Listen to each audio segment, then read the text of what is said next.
If you're thinking about living in Glen Burnie, Maryland, you've probably heard mixed reviews. Some people love it, others, they say stay away. Let's break down the real pros and cons of living in Glen Burnie, Maryland, and you can decide for yourself. Glen Burnie is right in the middle of everything Maryland has to offer. You're close to Baltimore, Fort Meade, commutable to DC and Annapolis. The location alone is a big reason why people keep moving here year after year. Let's start real quick with the pros, okay? The location. If you commute for work, it can't be beat. It's one of the most convenient areas as a Baltimore suburb.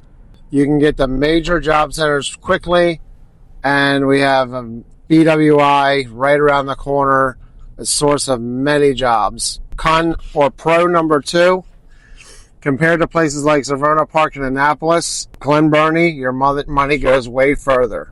Also, the opportunities in Glen Burnie for like fixer-upper house are still, there's an aging population and houses that could use some work, a lot of them. So there's a lot of room for an investment or picking up a fixer-upper to buy yourself some equity.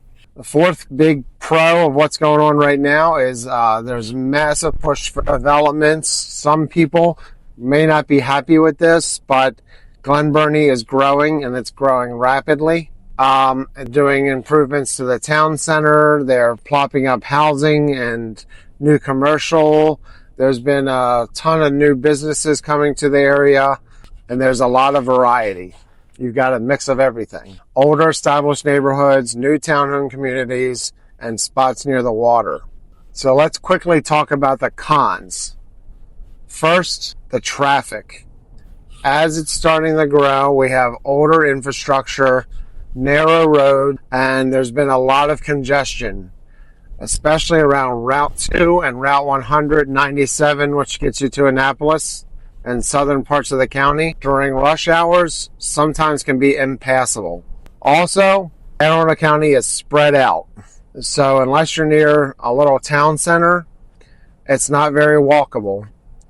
Some nice areas to walk. There's trails and there's parks, but to get from one place to the other, it's not very convenient for pedestrians. Fourth, and some people might think this is a con, is the older homes in the area. I've lived there for 50, 60 years. They've done minimal renovations, so the housing is getting old. And there hasn't been a lot of development in Glen Burnie over the past 30 years. So it's kind of old, and the houses are old. Not everyone loves that. So Glen Burnie isn't really the flashiest place in Maryland, but it may be one of the most practical if you're looking to move to the area. If you care about location and value, this area makes a lot of sense. If you're looking to move to Anne Arundel County or the Baltimore area, a suburb, Glen Burnie, I partner with the best real estate agents in the area. Give us a call. People are reaching out to us every day to move to the area and ask questions, and drop your comments below if you have questions as well.